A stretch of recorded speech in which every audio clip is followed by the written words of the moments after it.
Welcome to the Put On Waivers Media Group, home of the Put On Raiders podcast and the Student Body Right podcast. This is your place for the best breakdowns and the best insight for those who fight on and bleed silver and black. Now, here are your hosts, Dwayne Douglas and Ryan Holmes.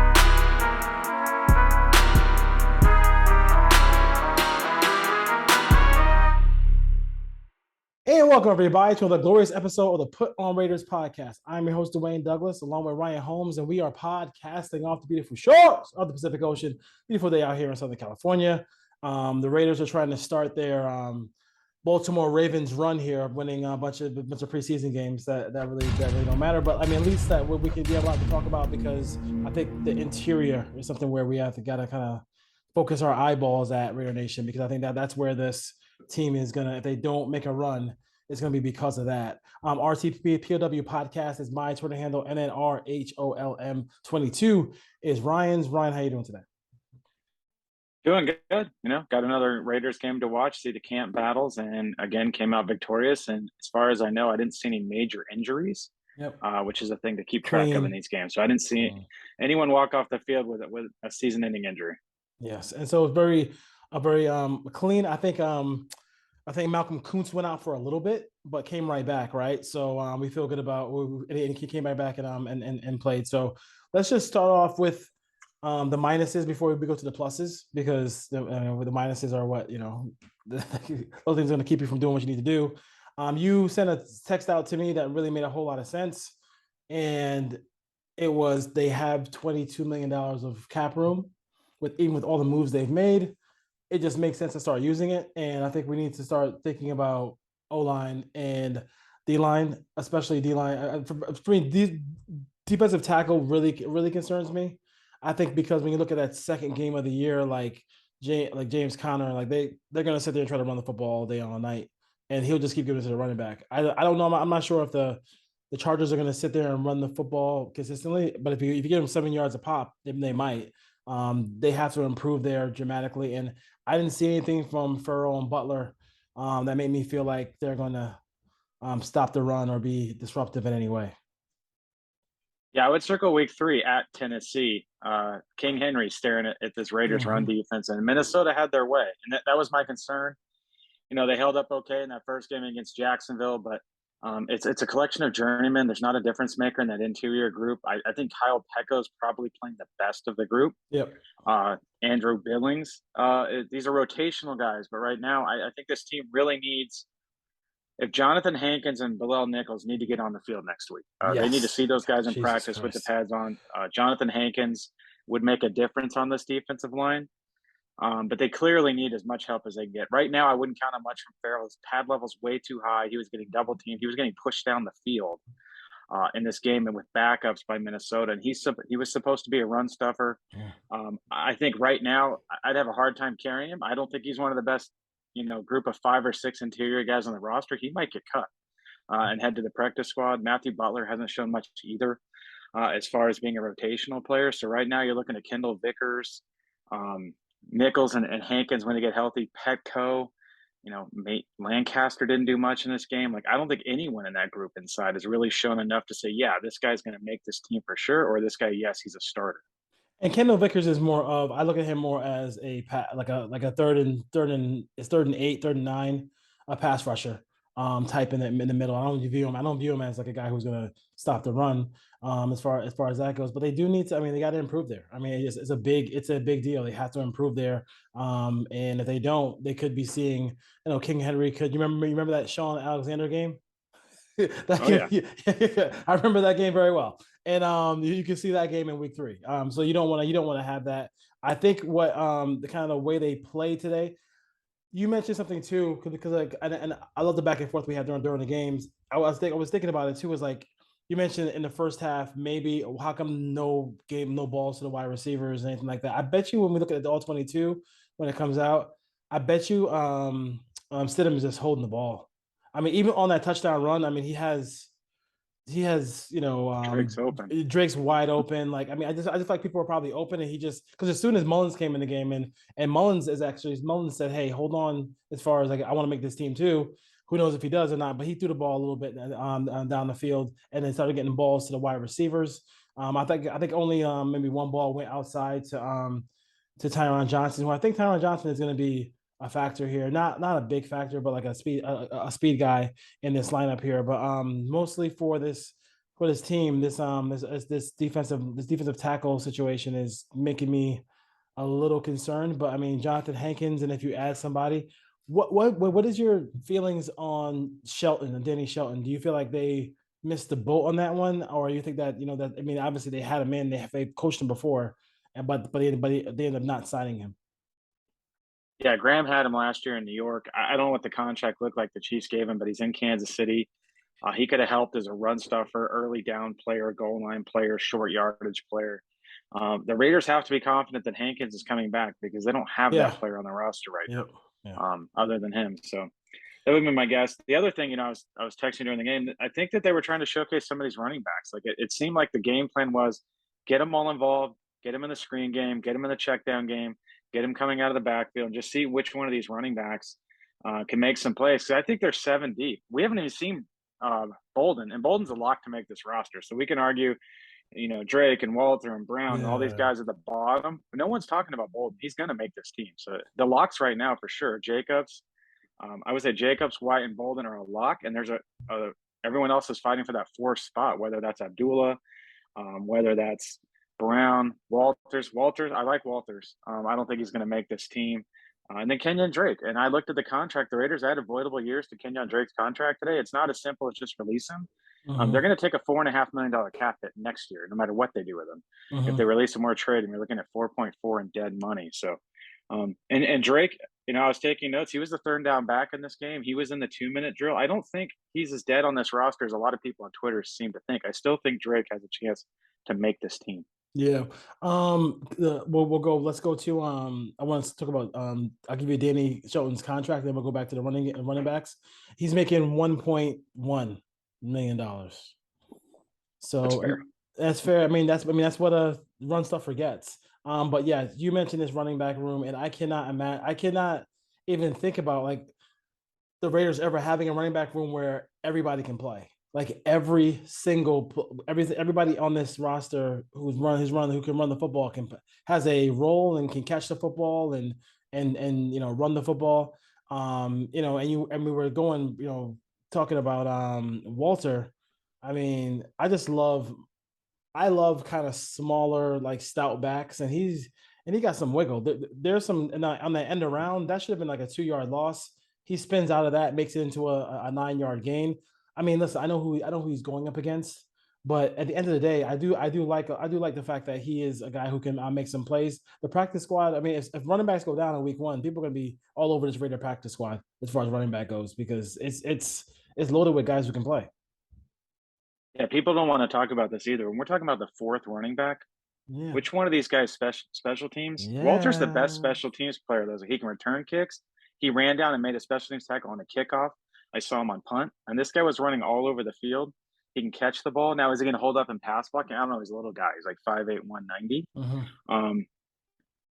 The good news is around the league, it's tough at this point for teams to claim, once they cut him, if they do cut him, teams have to put him on the 53-man. And then if they don't, then obviously then they can get him on the practice squad. But like you said, if I'm an NFL team, I'm taking notes. The Raiders are 7 deep in the backfield, and if I have any injuries early in the season, I'm calling up one of these guys. Yeah, you have to. They're going to get 2 of these guys to the practice squad. My guess is it's going to be Brown and probably Walter. I don't think Kenyon Drake would sign with the practice squad. He's an established back in this league if he does get cut or traded.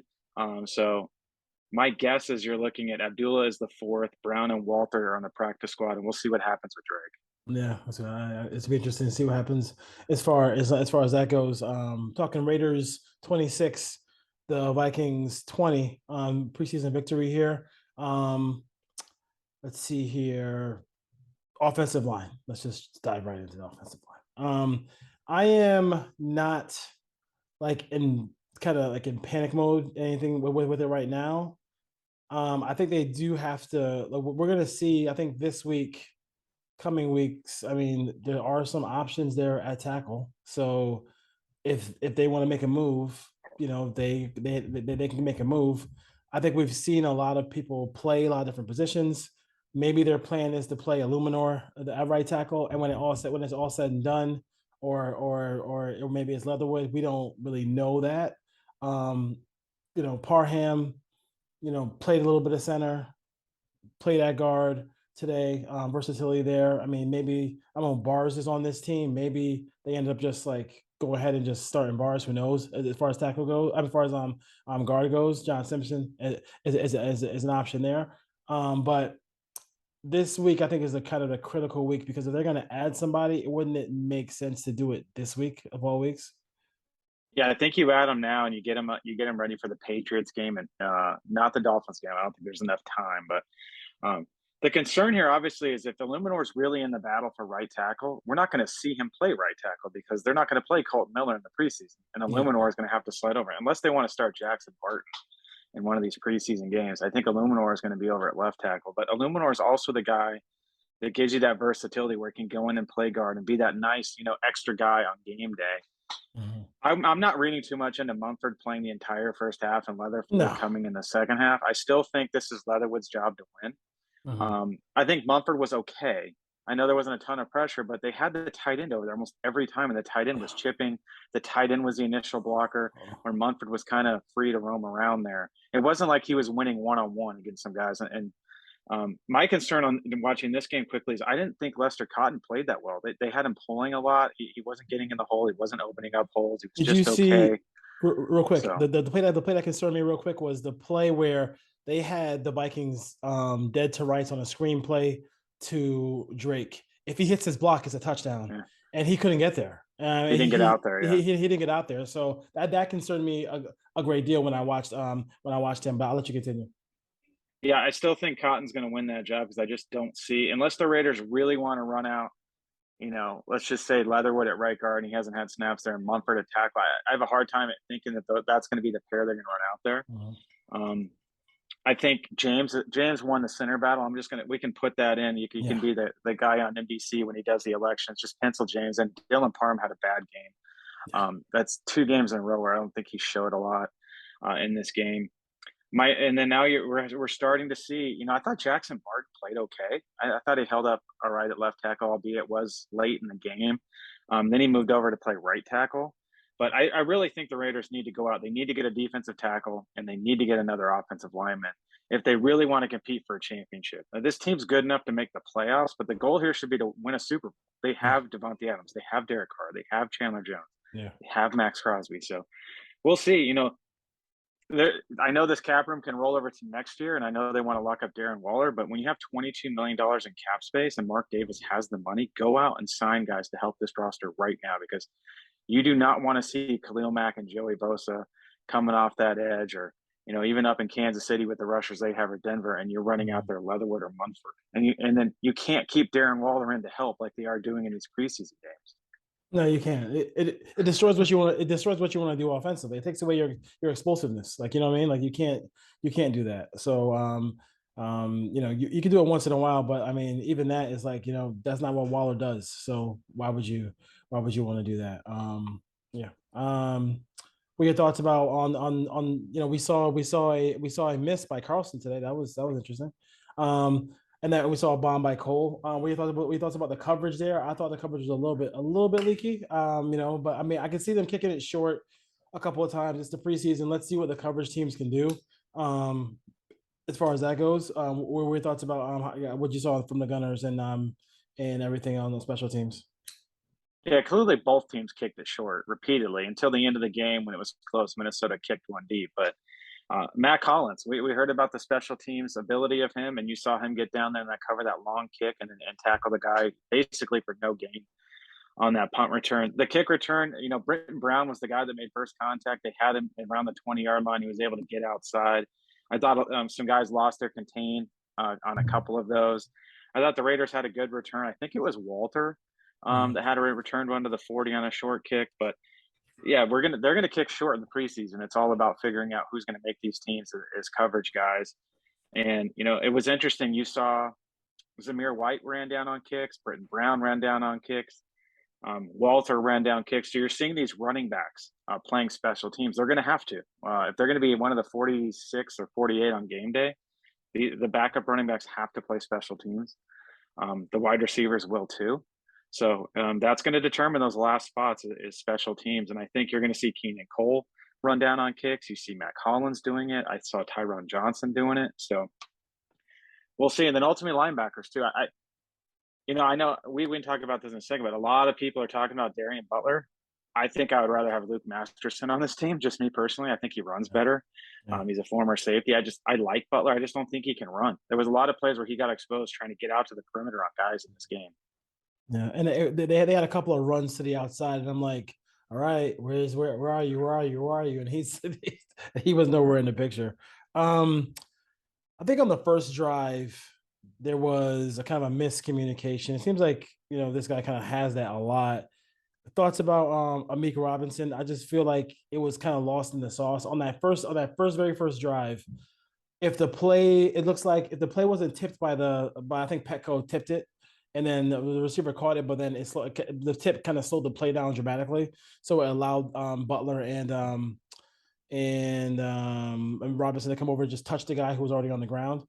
It would have been a first down, but it was just the communication. They were just talking. It couldn't get right, and then all of a sudden the guy's wide open by 10 yards, and I don't think he had a particularly strong game at all in this game. And I know people have been saying he's been doing some nice things in camp, but I'm not on the bus of Amik Robinson bus right now as far as that goes. Yeah, it was interesting. Nate Hobbs didn't play in this game, so Robertson got the start in base, and then he did move in and play a little bit of nickel. Him and Phillips were alternating back and forth. For all we heard in camp, we basically saw the same version of Robertson that we saw in the regular season when he got on the field. Didn't have tight coverage on some guys. Got lost in coverage a couple of times. Didn't make some tackles when he needed to. A lot of concerning things. He did run down on kickoffs and make a tackle on special teams, but right now I think he's fighting for a corner spot. I don't think a lot of the corners played well in this game. The guys that did get to play, Chris Jones wasn't as good as he was last week.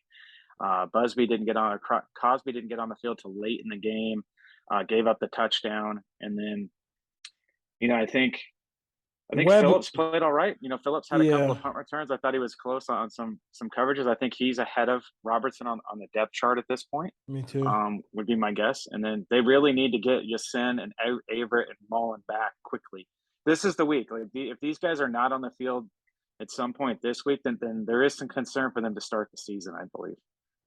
You believe that? You think that or do you think that they have just assigned some guys who they're like, you know what, we need these guys for regular season. We're not gonna play. Then we're not gonna play them at all. These guys aren't even practicing though. That's the concern. Like if they were practicing and holding them out, that's one thing. Yeah. But you're going to start game planning for the Chargers here pretty quickly. And they're already 2 preseason games in. Yeah. So that I wouldn't be surprised if they weren't working on stuff for the opening week already. And you kind of saw in the play calling in this game when those backup DBs are in, they didn't really blitz much. They blitzed with the first unit. You saw Abram come. You saw Robertson come off the slot. Then you just saw him basically rushing through and playing coverage, I think trying to get an idea of which one of these defensive backs is going to hold up. And offensively, they were just running screens, some simple plays. They ran the same running play over and over and over again. So they didn't get in the playbook at all in this game. And it was more just let's see these guys win one-on-ones. But we'll see. I thought Jayon Brown, could have come down with an interception. That would have been a tough catch. It was full arms extended. But it was good to see a Raiders linebacker get his hands on the ball. And then Diablo didn't play in this game either. Luke Masterson actually got the start, not Darian Butler. Yeah. Butler didn't get in, I think, until like midway through the second quarter. Yeah. I thought there was a play on the sideline where I thought the ball was in the air forever. I thought Webb was gonna. I think he knocked it away, but I was like, I thought he was gonna squeeze that. You gotta squeeze that one if you want to make the team. As far as that goes, you mentioned Butler. You mentioned Phillips. If he's the fourth corner, do you feel getting to feel more comfortable with him? He's getting a lot of burn out here. I think sometimes you got to pay attention who's in these preseason games who's not playing. To me, I almost feel like I would play my starters early in the preseason. So something did happen, they have time to get back. You play them this week this week coming up against the Dolphins, then they're probably going to be out for the first 2 games of the year. And also he looks very comfortable back there on punt returns. And like some of these guys, this is with Drake, we talk about all these different guys on the roster. Like if you can't play specials, man, it's gonna be hard to make this. You got to be if you ain't gonna play specials, you got your last name got to be Carr, got to be Adams, got to Adams. be got to be Renfro, got to be Waller. Like those are the guys, those are the names you got to have. You know, Miller. I mean, those are the names you got to have to not be playing special teams. Like Drake is just not. You know, he's not a guy who I think is gonna be playing special teams. So, I mean, in this offense they want James White. Shout out to James White who just retired. Had a great career. Oh my God, with the Patriots. But like they want, I mean, I'm sure he wants that James White role. I kind of think I don't know. Like when this dude got interviewed this week, I kind of think they want. I think Abdullah is making this team. He didn't play today. I know, Take that for what you want. But I'm kind of like that's what I'm saying. Like I'm kind of thinking they're not playing certain people because they want these guys ready for the postseason. And this is kind of like maybe Josh is doing things his way. I know the Patriots used to play people a lot in the preseason, but he might want to not do it. And especially I don't know. I mean, is Carr playing next week? You think? And Adams playing next week? Yes, I think they're playing next week. So they'll play. I don't think anyone's playing against the Patriots. They'll do their practices, their scrimmages. Those guys will not play. Yeah, I'm playing this week. Yeah, I'm playing this week. Yeah, so I can see that. So I mean, maybe a couple of drives, for Derek Carr and Adams and everybody on that one. So I don't know. I mean, I totally agree with you with this $22 million. I know Waller wants to get paid. Maybe you can finagle the money somehow to get. I mean, seeing what Danny Shelton got paid. I mean, my God, that's like on running downs just to have Shelton and have Hankins in the middle, so the linebackers can get through would have been nice. Yeah, and I haven't seen any of the interior defensive tackles flash in the pass rush game either. Like none of these guys are showing the ability to be in nickel. I did notice, if you noticed early in the game when the Raiders went to big nickel or dime, Abram was playing linebacker, and they had Harmon back deep. Thought that was interesting. Just going through some of my notes, I think Billings on the goal line stop, you would text me, he stacked and shed. He was playing, basically a bear front where he was over the center at a zero technique and got that guy out of there. One note I do have Gillespie. I noticed Gillespie had a club or a cast on his arm. I hadn't heard that in training camp, but he was playing with a black club on, I believe, his right hand in this game. It could be his left. I'm just trying to think from memory, but that was interesting. But this isn't fantasy football. So I think, like you said, teams are important, special teams, and the Raiders are going to let go of some guys that are good players, but if they don't have special teams values and they are backups, I think a lot of fans are going to question some of these moves. I don't think it's as easy as just line up, these are the 4 best running backs. These are the 5 best wide receivers. And then when you get into the secondary, when you start talking about the 5th corner, who's the 5th corner? Is it Webb because he plays special teams, but you can't throw him out there in coverage? LeBlanc went on IR, so he's out of the picture. Yeah. So we'll see what happens. I think I have a lot more questions coming out of this game than I did going into it about what the last 10 guys in this roster are going to be. Yeah, it's going to be huge to see what happens. As far as there goes. I just want to for this going into this week, you're playing. Tua is probably playing. I just want to this defensive backfield. I just want to see some balls picked off. Like we haven't had like last year. They just didn't have a lot of interceptions. They didn't have a lot of interceptions going at all. I think they only had. I think they had 1 or 2. Like maybe the leader had 2. Did anybody have 2 interceptions last year for the Raiders last year? They all had 1. They all had 1, right? So I mean, if did that part even that Jayon Brown play, great play by him. I was like, I knew the ball's gonna hit the ground because we never picked the ball off. But that's what I want to see this week. For as far as the defense goes, on 3rd down, they did it. I mean, they 3rd down, they got off the field. They had done that all preseason, so hopefully that continues in the regular season. A couple of times, my pet peeve of rushing 3. I don't like rushing 3 at any point ever. I just don't like that ever. But I do. But I mean, they did that. It worked sometimes. It didn't work. Didn't work other times. So we'll see. We'll see what happens there. What are your thoughts about? Do you feel like this is just like what we're seeing is just as vanilla as humanly possible, right? They're not gonna give anybody anything. They've always, it's kind of like whatever Patrick Graham and Josh McDaniels are thinking. They're just gonna play close to the best the whole time. I think you saw with the first defensive unit, they did mix up coverages. They disguised some stuff. They brought some blitzes. They brought Abram. They brought Robertson. The minute those guys came off the field, it was about as vanilla as you can get because they're trying to see these guys and how they play one on one. Can they play their zones? Do they know what formations in front of them? How to line up? They did rush three a lot. You kept texting me that, and I think that was more just see what the defensive backs look like. But they weren't getting any pressure even when they brought four. Jerry Green keeps getting better. I just don't think he's going to make this team either. I still think they need a fourth outside rusher. Where's Cleveland Farrell? Like, he hasn't practiced since June 27th. Like, what is going on there? It's been 2.5 weeks. We haven't heard anything about an injury. Foundational. The guy's going to make $10 million this year. Like, unless there's something really serious here, like, we need to figure out what's going on with him because we need to get on the field and show that he can play, an outside linebacker in this kind of defense or slide inside and be an interior rusher. But like I said, I think this is the week. All these guys that have missed time or 2 preseason games in, you basically have this game will be the tune-up to go into the regular season. I don't think anyone plays against the Patriots, and then it's go time. But the Raiders could be on the waiver wire. I think that they might be on the lookout for another. As many tight ends as they have, I still think they might look for another one because I'm not sold on any of the guys behind Morrow and Waller. For I a think blocker, they need another offense. Yeah, that Lee Smith role, right? Are you looking for it? Yeah, I'm looking the same way. Yeah, I think the positive out of this game, though, again, is they won, no injuries. But the bigger issue is they didn't have a lot of penalties. They didn't turn the ball over. There was no, big coverage breakdowns, and they ran the football. And they're getting to be a physical offensive front. And they ran the ball 39 times for 140 yards. The average isn't good here, but obviously they went in there and they wanted to pound the football. And that's 2 weeks in a row where they've been able to do that. So you're starting to see some of that identity that you saw in New England where they can just run the football when they need to, when they want to. The Raiders ran the clock out at the end of the game. I was just going to say that. So he ran the clock out. That's a beautiful thing. They ran it in the red zone. Yeah. They ran it on 4th and short. So these were all issues they've had in the past. Wait. You're allowed to run the ball in the red zone? They did it, yes. Multiple times. And what about backs? Exactly. So I like that. So if you went, let's just go position group by position group real quick. So wide receivers, we know about that. So like for the guys who played, right?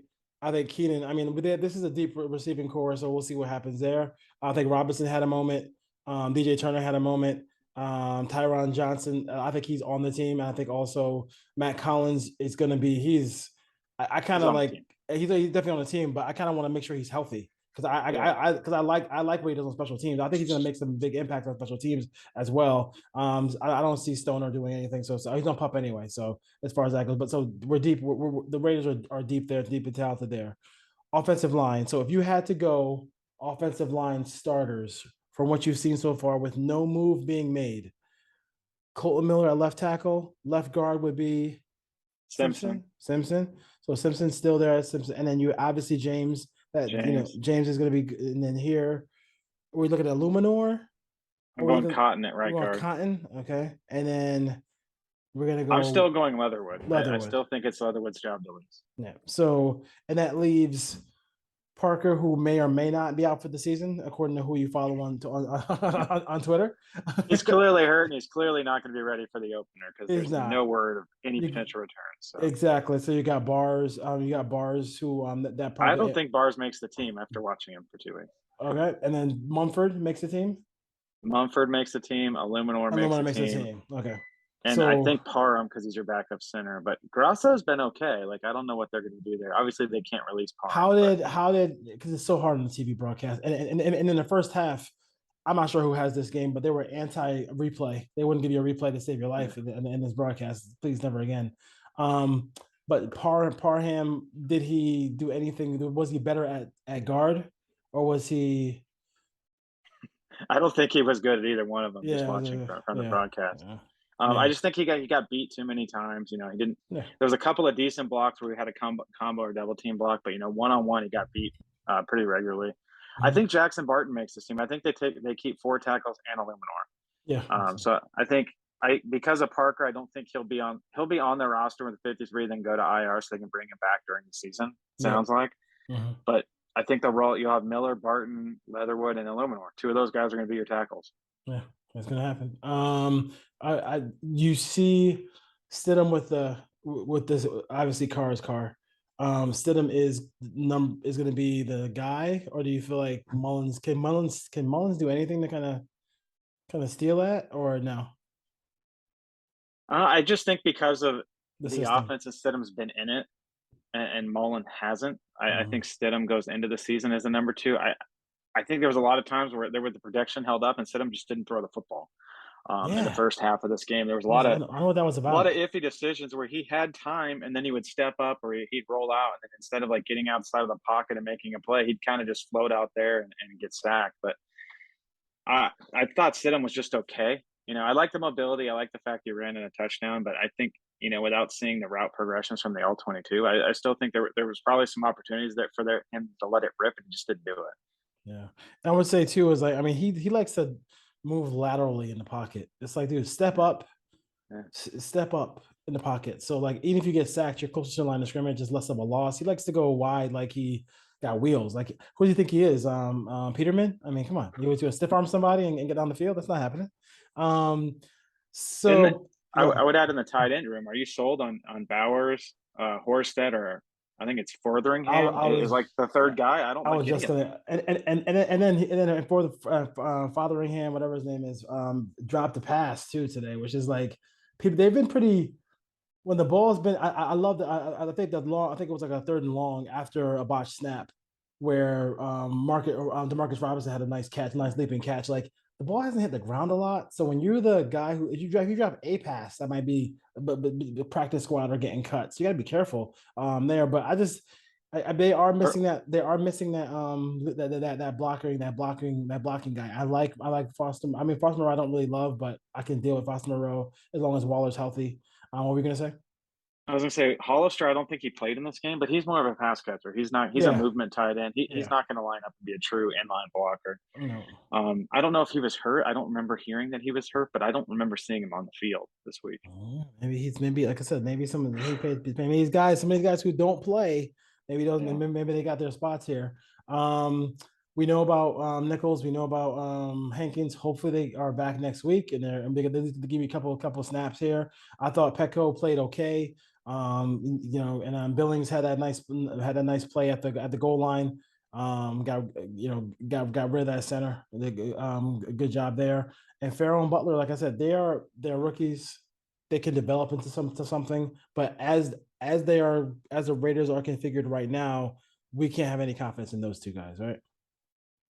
No, I mean they just haven't shown enough in these 2 games, and with the playing time they've gotten. And the good thing is, like you said, they are rookies. Development's not linear.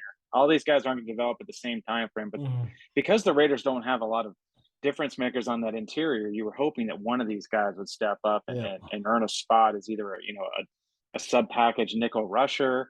Maybe Farrell would be that run stopper that could come in. I don't have confidence that either one of them is ready to do that now. Now that's not saying they won't be in week 6 or week 10 or next year, but I just don't think week 1.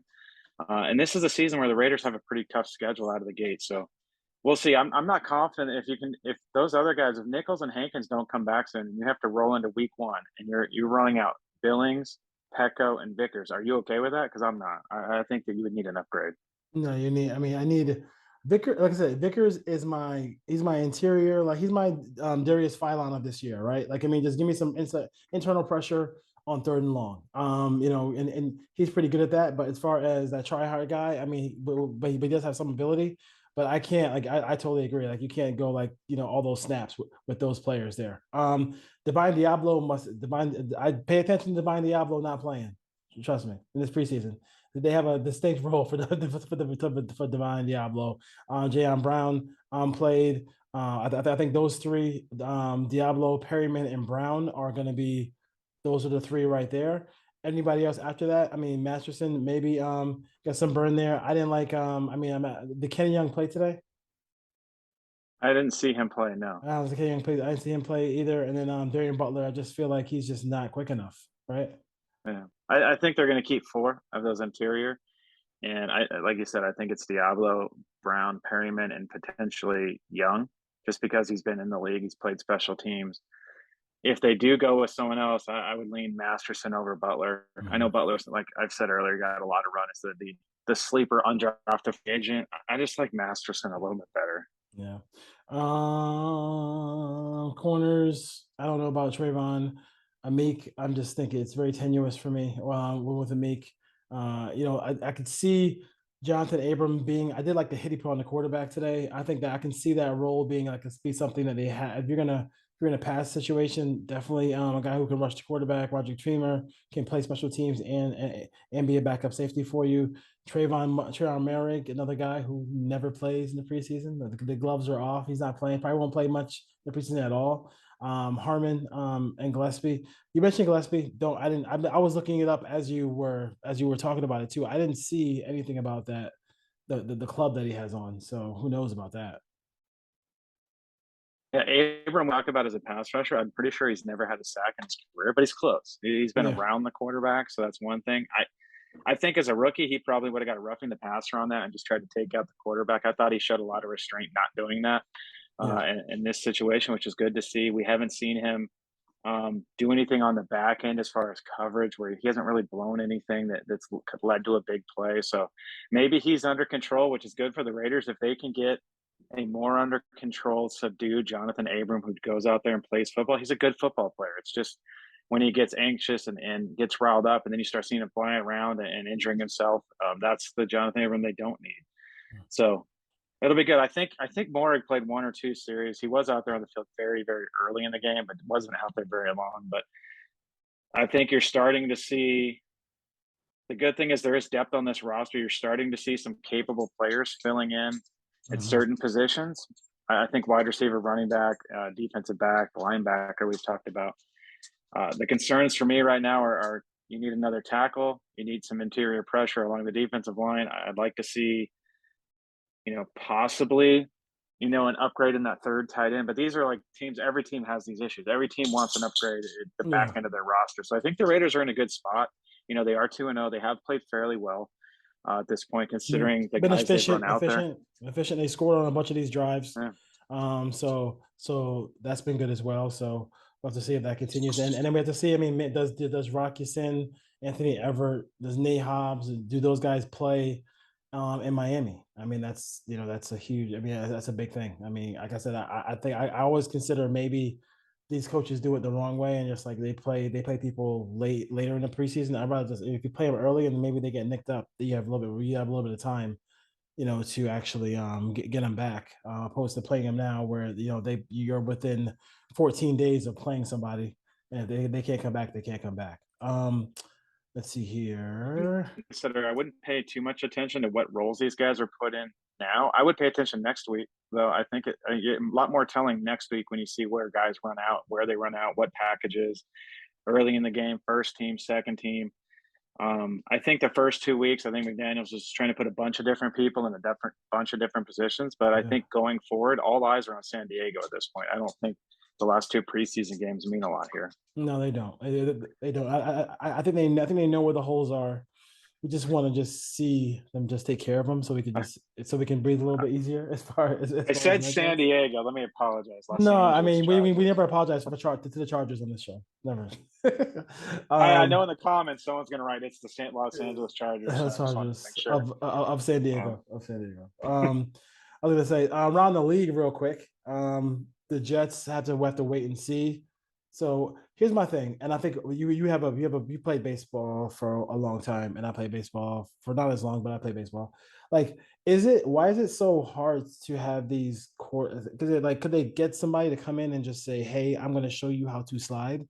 Because some of these guys they're so awkward when it's such an awkward situation. I get it, running the second base, running the third base, and pulling that Trey Turner, that crazy spaceship, like Star Trek slide he likes to do, which always looks cool. But I just feel like they're somebody like Zach Wilson is a pretty good athlete. Why can't we just get that sliding down? Is it, you think it's just not practiced, or just or they just say? I don't understand why it's so awkward. I don't think sliding is very hard at all. I was a baseball player growing up, so it was just natural for me to do it. And then you see some of these quarterbacks that just can't do it. It's crazy. I don't know. I don't know what the phenomenon behind that is, because my guess would be that most of these quarterbacks were probably pitchers at some point in their life. They maybe not had to do it, but you would think growing up is a very good athlete. There was a dual sport guy. They were playing shortstop. They were playing center field. They were athletes somewhere on the baseball field. Why they can't slide, I don't know. Clearly, there's some guys like Kyler Murray can. He was a pretty good baseball player. He was a first round pick, but a lot of them can't.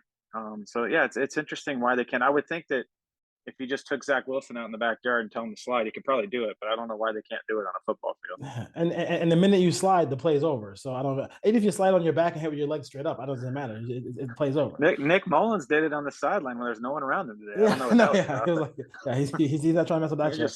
Let me just slide right here for no reason. Yeah, he ran out of bounds. But Nick Mullins did a better job of that. So Deshaun Watson says sorry. I don't know. I mean, I don't know what that does. I mean, the NFL wants that year. And you can blame, I think you can blame him first and foremost. You can blame their system, and you can also blame the fully guaranteed contract he got. So that's a huge thing. If he didn't get that fully guaranteed contract, they got a regular contract. I don't think it'd be that big of a deal, but the other owners are pissed that he got that contract, and they're gonna make him pay for it.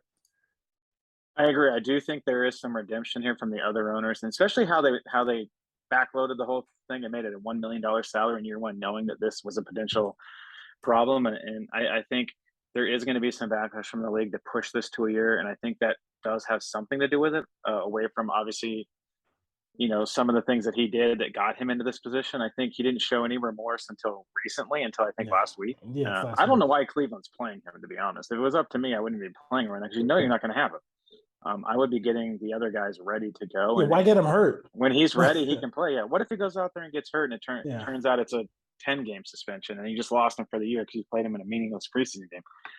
I don't know what's going on in Cleveland. It'll be interesting to see. And when is that announcement going to happen? You would think that it would have happened before the preseason game, but obviously the NFL hasn't done it. So you would think it would be coming this week. I don't think they're going to wait until after the 53-man cutdown. Coming up, but there is a cut down coming up. I think every team has to get 5 guys off the roster by Tuesday. So you see teams already making cuts, and they've already done it from this week, and so there'll be 5 less players on the Raiders roster, and the rest of the rosters around the league. And then there's another cut down after the Dolphins game, and then finally one after the Patriots game. So it's not like it was the last couple of years where you just keep everybody until after the last preseason game. We're back to having to release guys, and some guys will stay on the Raiders roster for the sole purpose of playing in that last game against the Patriots, even though they won't make the team. Exactly. So you're going to see probably some better players get released before that. Yeah. Any worry? 2 more things before we go. Any worry about Tom Brady's situation, like this, like leave of absence and all this other stuff like that? Seems kind of odd for him to be bouncing like that, right? It is odd. We don't know what it is or what's going on. It's personal, so obviously he doesn't have to divulge what it is. But he's 45 years old. They have a new head coach there. Obviously, Tom Brady's going to run the offense how he sees fit, but he has new weapons he has to get used to. Russell Gage is there. Julio Jones is there. There's no Gronkowski. Chris Godwin might not be ready. There's some new players in that offensive line. There's a new center. It is concerning that he's not there, and they don't have an easy schedule out of the gate either. Yeah, no, so it's interesting there. Cowboys come up first for the Buccaneers, and Darren Waller has a hamstring or a contract hamstring? People are asking. I think it's a hamstring. He showed up at camp. He was practicing. He's been running around. Yeah. I think the Raiders are just taking it easy with him, and I would too. I'd put him in, and I'd wrap him up and bubble wrap and put him over in a storage somewhere and say, don't come out of this until the season starts. They don't need him to get hurt. They need him on this team. Of the $22 million, if you signed him to a contract that looks, like Kelsey's or Kittle's, how much money would they have left over? If they're in that situation, is it going to be? Well, the way you structure, you could have more than 22 if you really want to. Yeah, you don't have to lose any cap space. You just backload the contract and move it around. You lessen. If you give them a 4 or 5 year deal with a big signing bonus, then the cap number can go down. It's because the cap is a fluid thing. It can be whatever you want. It's not a myth, but it's not a hard cap. It's not a hard cap. It can be whatever you want it to be. Look at the Rams. It can be whatever you want it to be. All right. Are you buying these Odell Beckham Jr. rumors that I've seen the last couple of days? How he was in Vegas this weekend, but he's nowhere near playing. Like, you're not going to sign him if he's not going to be ready until November. I kind of what's the point? I kind of think that I'm not saying I would pass on it. I kind of feel like he's better off just chilling right now, not signing with anybody. Because if somebody goes down, and if Keenan Allen went down, you know what I mean, or if or if Cup went down, like, you know what I'm saying? Like, God forbid Adams goes down. Like, that's where his leverage is, right? So that's what I would do. Just get healthy. He usually, I mean, he's a hard worker. He'll get healthy and be ready to go. But I don't, I mean, him on the roster would be, I don't think you're never gonna have overkill. People get hurt. So I'll take him. I'm not gonna front like he can't do it. Yeah, obviously no one's going to put him on the roster prior to the 53 because then you can't put him on IR. So wait till the cut down day. Going into week 1, if you want to add him. He's probably smart to obviously wait, like you said, in case there's a better situation. But who knows? There's a lot of rumors. Raiders Twitter, they get crazy and they start there. If you get bored one day, just search Raiders on Twitter. You see all and they're gonna cut stuff. and they're gonna add Roquan Smith too, right? They're gonna add anybody who gets cut. Should already see. That's the one thing about this. That's not going to happen. Yeah, the one thing about this show that we don't do is like, oh, hey, I'm gonna text Ryan. Hey, you want to talk about Roquan Smith coming to the Raiders? Like, no, we're not doing that. Because it's not happening. It's not happening. No. It's ridiculous. But the Bears do look like a dumpster fire though right now. So we'll see what happens as far as that goes. Can we pray for our man Justin Fields, because they might have the worst offensive line, the worst set of skilled players in the entire league? How are you going to evaluate him this year? They're just take the L. And I don't know what polls is doing. I try to look at it objectively, and I don't, and maybe I just don't know what they're actually doing. And like, how could you not, at least, even if you don't get great skill position, why not just go out there and just keep drafting offensive linemen, just so you can protect them and give them some time? Like, I don't know. It's a mess. It's a mess out there. All right. Ryan Holmes, Dwayne Douglas here. Saying peace out. Raider Nation. See you next time. Take care.